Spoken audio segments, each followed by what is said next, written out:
Let us begin with the fourth session of the poem Christabel by Samuel Taylor Coleridge. A look at the characters in the poem. Christabel. Christabel, the main character in the poem Christabel, is an innocent and devout young woman who rescues Geraldine. She represents purity at risk in the face of deceitful beauty and sinful lust. Christabel is not simply a helpless damsel in distress, however. She fights boldly against Geraldine's influence and can see danger where her own father sees only an attractive young lady and a political opportunity. This scene that we are just talking about is in the second part of the poem, which is not prescribed for you. Christabel is actually able to resist Geraldine briefly when she prays and momentarily breaks the spell of silence the evil woman has placed upon her. The next is Geraldine. In Christabel, Geraldine is the young woman who is rescued and cared for by Christabel. Geraldine is one of the earliest literary depictions of the female vampire, although she also follows in the tradition of the white woman ghost stories. Geraldine represents carnal desire and the darker side of human nature. She portrays herself as a victim of male violence, but in fact performs her own acts of violence against the innocent soul of Christabel. At times beautiful, Geraldine's true nature is revealed in the scarred and deformed body she hides under her white dress and the snake like hissing she directs towards the resistant Christabel. Sir Leoline. In Christabel, Sir Leoline is the ailing father of Christabel. His importance is paralleled in the toothless mastiff which guards his home. He is depicted as the loving father who betrays his love and trust of his child in favor of a dangerous and beautiful woman. Now, let us take a look at the 18th century vampire narratives. Narratives are roughly descriptions or stories, in other words. At the time of the writing of Samuel Taylor Coleridge's poem Christabel, the now famous vampire texts of the 1800s were not yet published. The first of these, John Polidori's The Vampire, published in 1819, would follow 3 years later.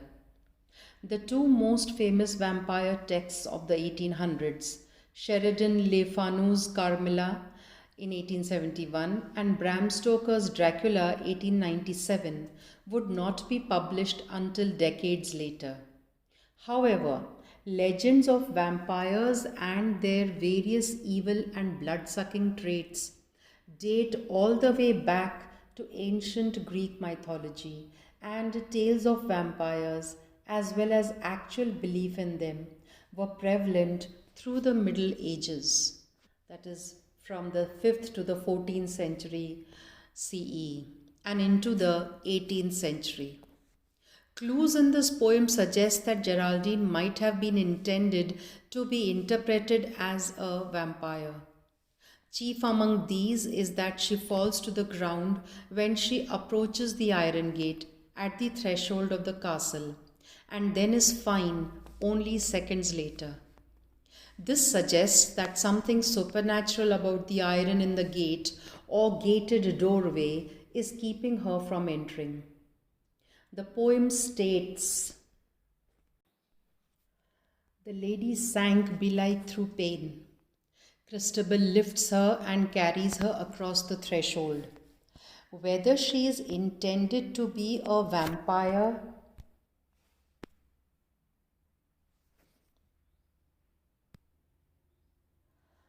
or other supernatural creature, she is unable or unwilling to pray with Christabel. when Christabel cries out, "Praise we the Virgin all divine, who hath rescued thee from thy distress." Geraldine replies, "I cannot speak for weariness." All these clues suggest a vampire or supernatural creature, powerful through evil but weak when confronted by faith in religious figures. Another element that indicates potential identification as a vampire is that after her night with Christabel, she wakes more fair, for she belike hath drunken deep of all the blessedness of sleep. Whether this idea is literal or figurative is unclear. Geraldine has been either refreshed by a good night's sleep or the activities of the night prior have otherwise added to her beauty through some supernatural means. Prose of the later 1800s that featured vampires equated female sexuality with vampirism.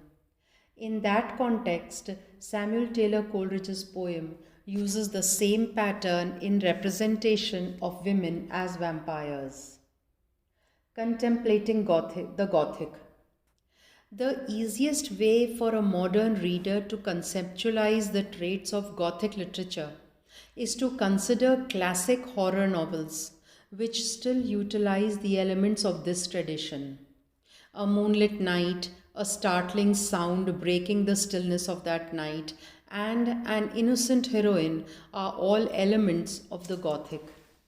Such sounds, the howl of the dog, the cry of an owl, are established at the start of this poem. It opens with the crowing cock. Cock means the rooster. The howl of a mastiff, a type of dog, and the owls. Moreover, the poem is set during a full moon. The text says it is a cloudy night and the moon is behind the clouds and at the full. The setting is clearly Gothic in its tone, and Christabel fills the role of an innocent heroine faced with danger. She leaves the safety of her castle and enters the forest on a chilly spring night under a full moon. As such, contemplating this poem in terms of its Gothic elements places Geraldine in the role of villain.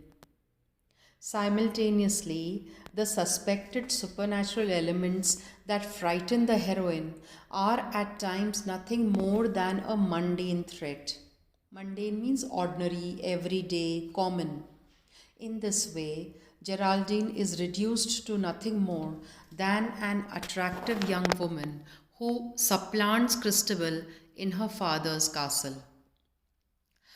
The poem entitled Christabel consists of two parts.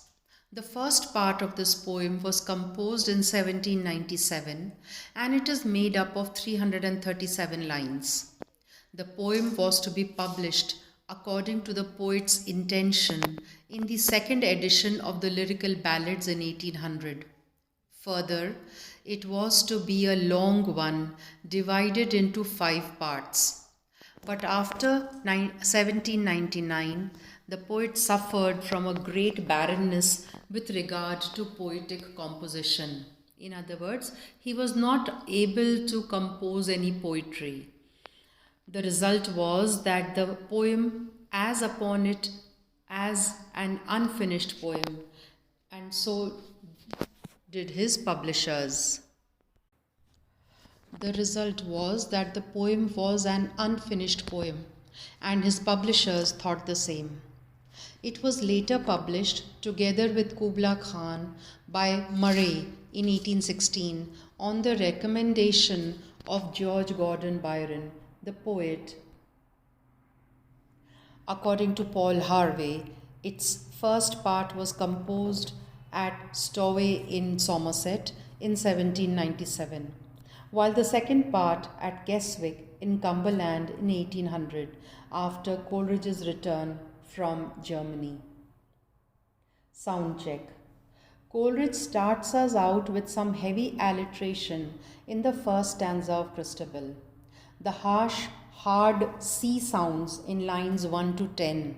For example, castle clock and crowing cock are almost alarming, as if the speaker wants to make sure that we are awake enough to pay attention. The rest of the stanza slips into a series of SH sounds in lines 11 to 13, shine and shower, lulling us back to sleep. This flip-flopping of harsh and gentle keeps us on our toes and reflects the ambiguity, means the vagueness, that we will experience through the rest of the poem. You can check out symbols, imagery, etc. for many examples of that. Another important sound element of the poem is the hissing S sound, which mostly shows up when Geraldine is around. It sounds much like the hissing snake that Geraldine is supposed to represent. In fact, the word hissing shows up twice. First in stanzas 47 and then again 10 stanzas later. The word hissing is of course an onomatopoeia, means the sound is repeated. Here the S sound is repeated. It might also be worth noting that Christabel's name itself is pretty ambiguous, containing both a hard sound at the beginning and a nasty hissing sound right smack in the middle.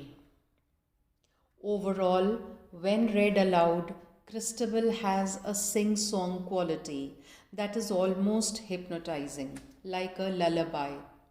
Hindi में जिसको हम लोरी कहते हैं, जो बच्चों को गाकर सुनाई जाती है उनको सुलाने के लिए, इंग्लिश में उसको lullaby कहते हैं.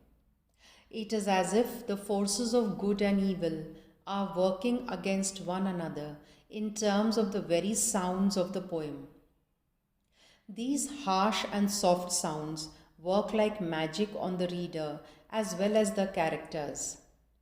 We are lulled into sleepiness and vulnerability by the forces of evil, while the forces of good try to snap us out of it with its sharp warnings. The title is the main character's name. That makes sense, right? Christabel is the first character whom the reader is introduced to, and the first part with its conclusion to that section stay focused completely on her. The setting.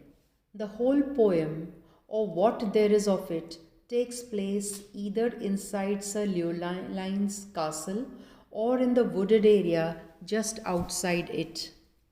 It all seems pretty straightforward, but we certainly know by now that straightforward is not how Coleridge works. The castle is an orderly place where watchdogs keep time with the clocks, and everyone observes the right prayers and customs at exactly the right time. The forest outside, however, is a wild, chaotic, and unruly place. Unruly means uncontrolled, where there is no discipline, where mysterious and frightening things happen. For example, Christabel meeting Geraldine in the dead of night. Inside the castle, Christabel maintains her innocence, but that innocence is threatened the minute she ventures outside. That is, she goes outside. Just like the annoyingly naive girl in a horror movie. Naive is innocent as well as foolish. Christabel is dumb enough to invite evil inside, allowing it to threaten the innocence and peace of everyone in the castle. Christabel's is the trusting and silly weakness that allows evil to penetrate what was once the perfect fortress against such darkness. That isn't to say that there aren't any safety measures inside the castle. Signs of Leoline's power and prowess on the battlefield decorate the hallways. Plus, Christabel's bedroom seems to resemble a Victorian version of a Hot Topic display, what with all its demons and angels and other gothic decorations. All of this is meant to scare anything with bad intentions away if it happens to get inside the castle. And sure, it slows Geraldine down a bit, but unfortunately for everyone in the castle, it does not really stop her from her sinister plans. The speaker. It is not really clear who the speaker is in this poem. In fact, there appears to be more than one speaker at times, since the tone shifts dramatically from the main sections of the poem to the conclusion sections. Whoever the speaker is, though, he or she, it's never totally clear which, is very morally upright and maybe just a little bit, tad means a little bit melodramatic. There are places where the speaker's reaction to what is happening almost seems to be an overreaction, which leads the reader to suspect Geraldine of some foul play from the very beginning. Oh, shield her, shield sweet Christabel, says line 254. The speaker's concern over Christabel is so extreme in places that we cannot help but think that this is intentional. Coleridge never intended for Geraldine's sinister nature to be in question. The only mystery is just what kind of creature Geraldine is and what she plans on doing to poor Christabel. Unfortunately, we will never know, and neither will this unnamed speaker. The form and meter of the poem. In his preface to the poem, Coleridge claims that he has basically made up the form and meter for this poem. This new poetic form, he claims, is about counting the accents in the words. In other words, where the words are stressed instead of the syllables. We will find a variety of syllable counts in the lines of this poem, anywhere from 7 to 12. But there are supposed to only be 4 accents in each line. Does that check out? Let us take a look at the first 2 lines of each part of the poem. In part 1, we have these lines. "'Tis the middle of the night by the castle clock, and the owls have awakened the crowing cock." These are line 1 and 2 of part 1. And the sections of the words which are in bold means that they are the stressed sections. And in part 2 we have the following lines. "Each matin bell, the baron saith, knells us back to a world of death." Lines 332 and 333. There is a different syllable count for each of these lines. 12 and 11 syllables for lines 1 and 2, and then only 9 and then 8 syllables in lines 332, 333. However, the emphasis that we have put in the lines above clearly shows that there are indeed exactly 4 strong stresses in the words of each line. He seems to be quite proud of himself and believes that he is the very first to do something as clever as this. For a while, Christabel was considered a really important piece of work because of this. Unfortunately, and it is difficult to say this gently, nothing Coleridge says here is actually true. So Coleridge did not quite pull off a revolutionary form here, but it seems that his intentions were ambitious enough anyway. Just check out the various rhyme schemes he was working in this poem. He gives us rhymed couplets. 4 for the quarters and 12 for the hour, ever and I by shine and shower, lines 10 and 11. And alternating lines that share an end rhyme. The lady sprang up suddenly, the lovely Lady Christabel.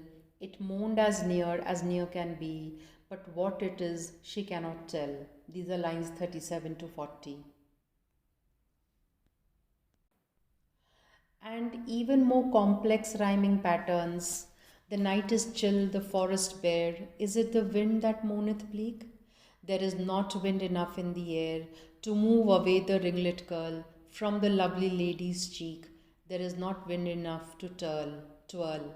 These are lines 43 to 48. In all, the form of this poem shows us a poet who is aiming high, putting together lines of varying complexity, even if he was following others' leads and weaving them together with different rhyme schemes. Of course, Coleridge never put the finishing touches on his near masterpiece, and that is a shame. The Celtic Druidism and other pagan traditions. We will take a break here and continue in the next session.